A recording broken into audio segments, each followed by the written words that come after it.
Queridos compañeros, buen día. Es un gusto para mí continuar nuestro estudio en Pentateuco y ese día quiero compartir con ustedes ya nuestro estudio en el libro de Números.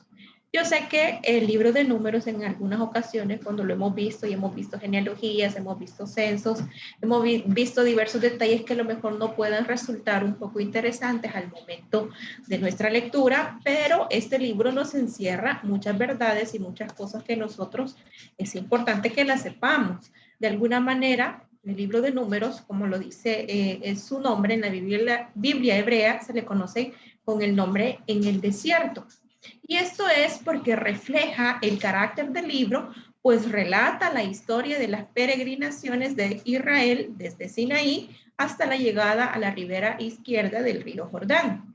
Este libro abarca un lapso de casi 39 años y forma como parte del eslabón histórico entre los libros del Éxodo y el libro de Josué. En la Biblia griega recibe el nombre de aritmoi, es decir, números. En el único libro que lleva el título latino, es el único libro que lleva el título latino numeri. El nombre se debe a los muchos números, censos, listas y empadronamientos que nosotros podemos encontrar en este libro. ¿Cuál es la importancia de este libro? Bueno, porque proporciona el censo de Israel. Las personas que manejan datos, que manejan información, tienen poder. ¿Por qué razón? Porque al igual que nuestra identificación, nuestro documento único de identidad, con ese numerito, con ese número que nos han asignado, las personas pueden darse cuenta del lugar donde vivimos, el número de teléfono, las direcciones y una serie de información que de hecho en nuestros tiempos tenemos hasta el 30 de junio para poder homologar, es decir, que tengan los mismos derechos el DUI con el NIT y vemos la importancia que tiene una identificación. Entonces, al nosotros estudiar el libro de números, podemos decir que es importante porque le estaba proporcionando el censo a Israel. Y como lo decía, quien maneja datos tiene poder y esto es importante en todos los aspectos de la empresa, también en todos los aspectos de nuestra casa, en nuestra vida personal. Nosotros no podemos decir, voy a ganar $100 y voy a gastar 120. Ahí hay una pérdida de $20. Entonces, los números, los datos, las estadísticas son importantes para el ser humano.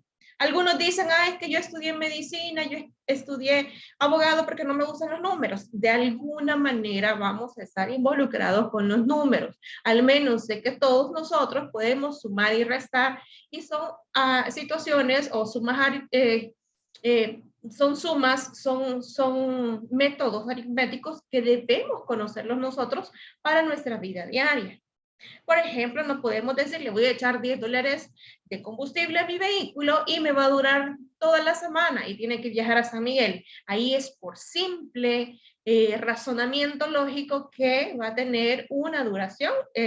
Las cosas que yo compre con $10, con 50 o con el dinero que sea. Entonces, la importancia que quiero mostrar en este momento del libro de números es que está proporcionando información, es decir, el censo de Israel.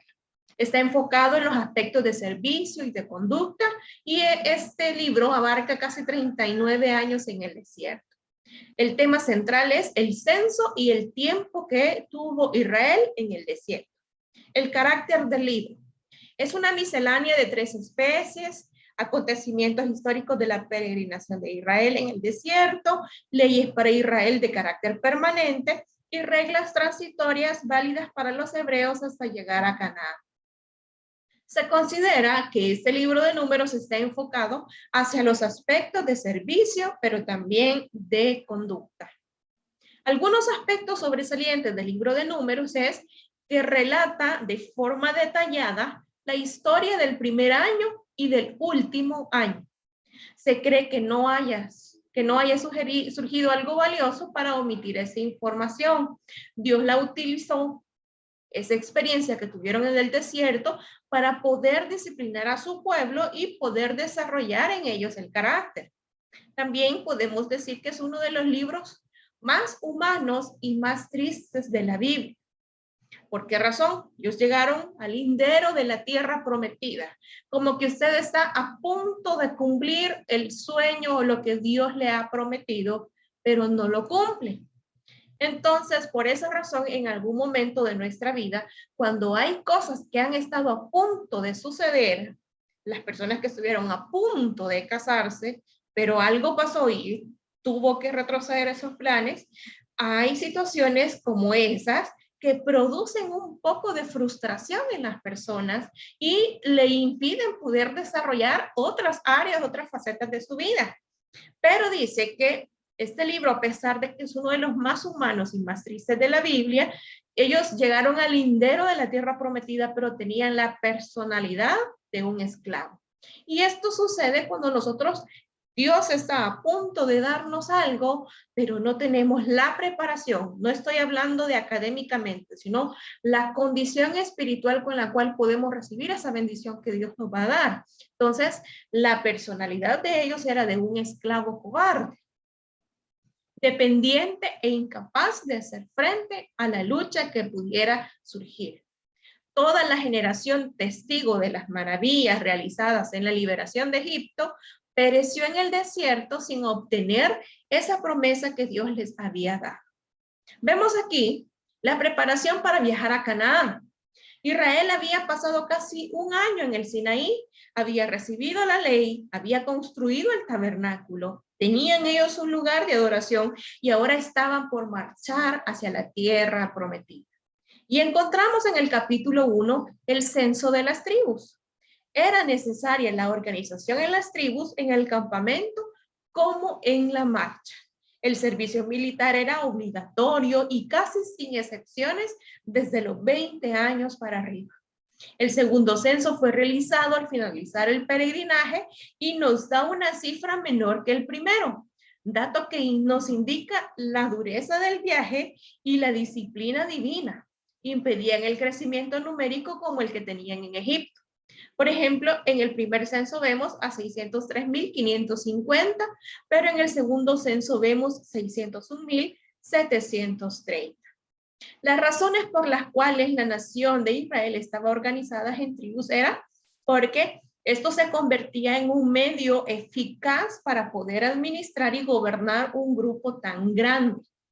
Para poder administrar mis ingresos, yo debo saber cuánto gano, cuánto gasto en comprar algo en la tienda, en comprar, en trasladarme a mi lugar de trabajo, en alimentarme. Yo debo de conocer números.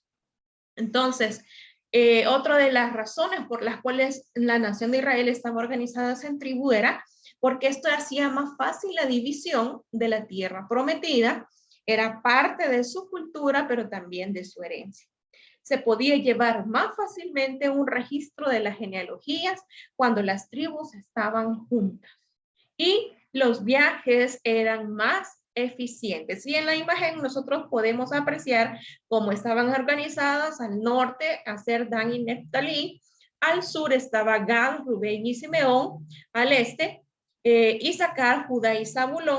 Y en el oeste, Benjamín, Efraín y Manasés. Y dentro de los hijos de Aarón estaban también los levitas, estaba Moisés y Aarón, estaban los coatitas y los gersonitas.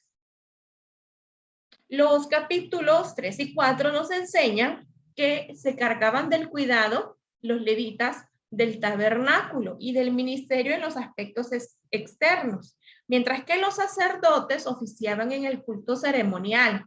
Según Génesis 46:11, Leví había tenido 3 hijos y estos son Gerson, que ayuda en el transporte del tabernáculo, el cuidado de las cubiertas del tabernáculo. Transportaban también cueros, pieles y telas en 2 carretas tiradas por 4 bueyes. También tenemos Coat, que tenía a su cargo los muebles del tabernáculo, los cuales eran transportados en 4 carretas tiradas por 8 bueyes, y Merari cuidaban las tablas del armazón, la que se llevaba al hombro utilizando varillas. Los capítulos del 5 al 8 nos enseñan la santificación del campamento y diversas leyes, como por ejemplo la expulsión de los impuros. medida que fue necesaria para mantener la santidad e higiene en el campamento. En cuanto a contaminarse tocando a un muerto, Dios quería como enseñarle a Israel que cuando uno fallece y su espíritu va al Señor, el cuerpo ya no es de valor, sino que es algo que sepultar. Adicionalmente, la muerte debe recordarse como la pena del pecado. Y algunos utilizamos frases como, por ejemplo, tengo un ángel que me cuida. Eso no es bíblico, eso no es correcto, porque la función de una persona cuando muere es presentarse delante de Dios y en ningún momento se convierte en un ángel, sino por el contrario dice que de la manera que está establecido para los hombres, que mueran una sola vez y después de esto el juicio. Luego encontramos en los versículos 11 al 31 la ley que para algunos pudiera ser un poquito relevante, pero para otros no. Como por ejemplo dice la ley sobre los celos. Ley de suma importancia tanto a la mujer propensa a cometer adulterio como de protección a la mujer inocente en casos de sospechas por parte de su celoso marido. La prueba para verificar si la mujer era inocente o no requería también la intervención divina. Y luego tenemos en el capítulo 6 el nazareato. El término nazareo significa separado, consagrado. Este era un voto voluntario, no era algo impuesto, excepto en el caso de Sansón podría ser para toda la vida.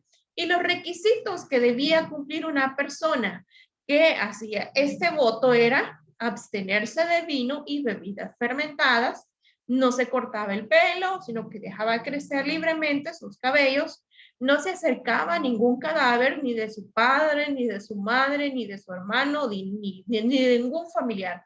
En varias ocasiones la Biblia hace referencia a las personas que se consagran a Dios, pero tan solo en número 6 tenemos así una descripción algo precisa de las obligaciones del nazareato y sobre todo de los ritos que acompañan este voto.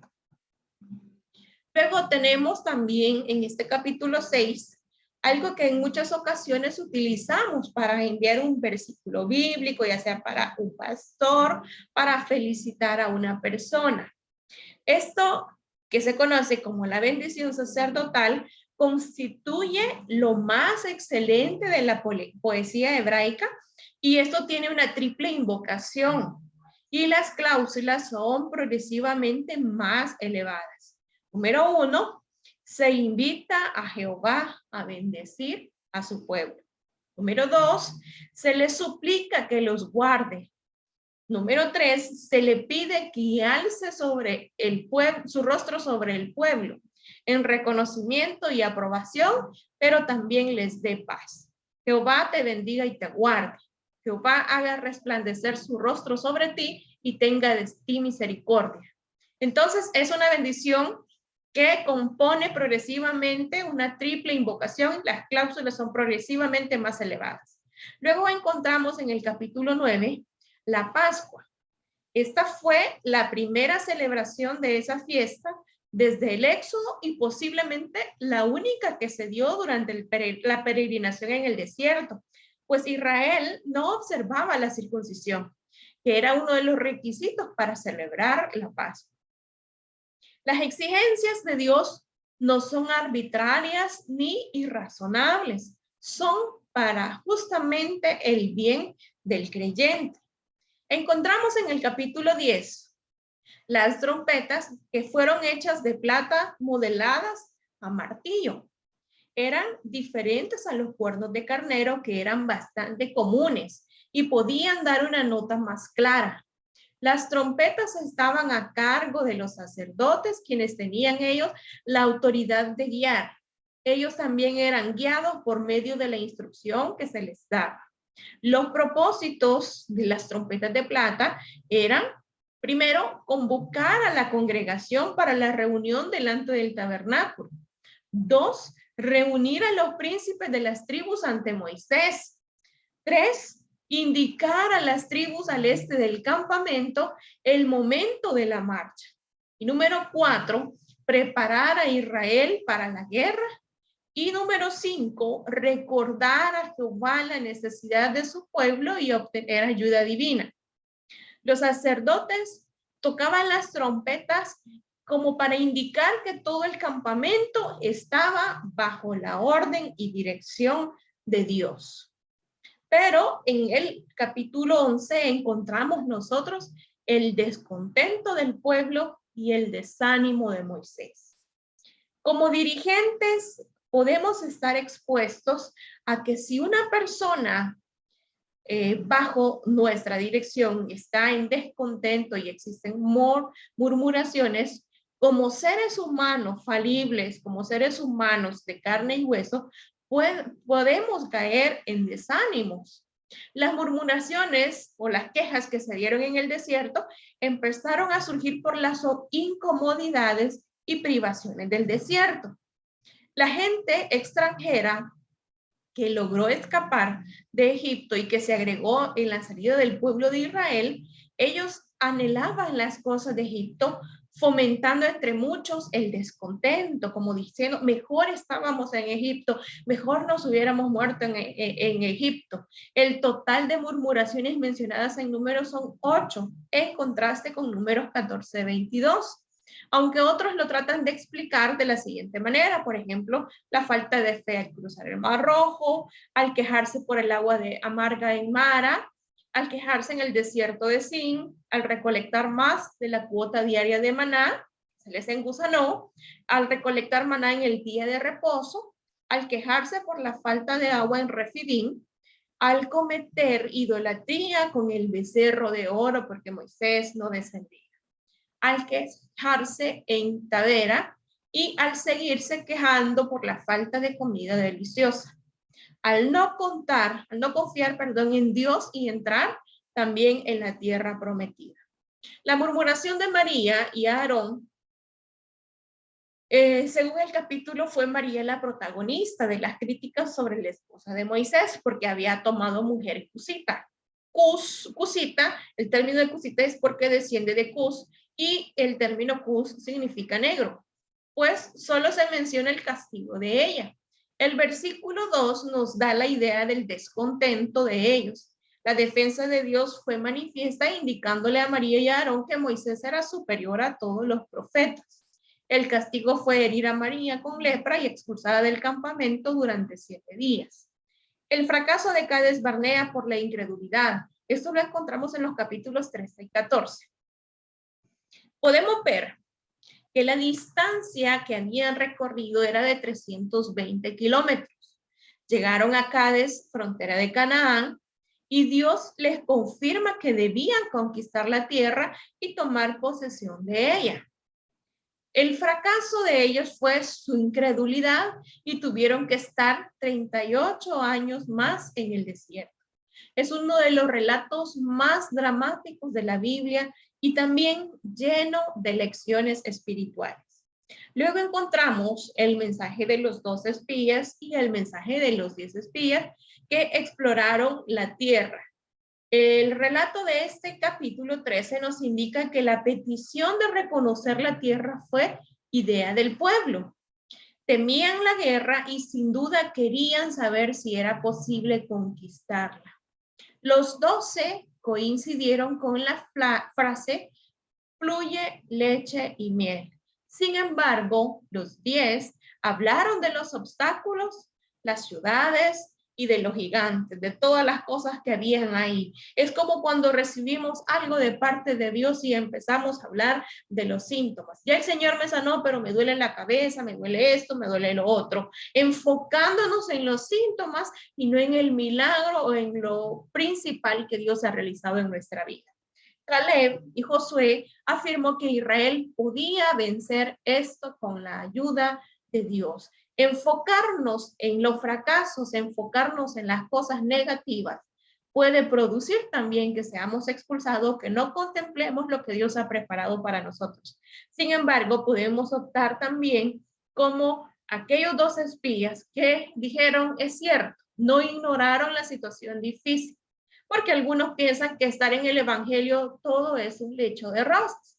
No es un lecho de rosas, pero con la ayuda de Dios sí es posible que nosotros podamos vencer cualquier dificultad que se nos presente en esta vida. Y con este mensaje de los dos testigos, Josué y Caleb, quiero finalizar para poder darle continuidad a nuestro estudio en el libro de Números, que sin duda alguna traerá bendición para nuestras vidas.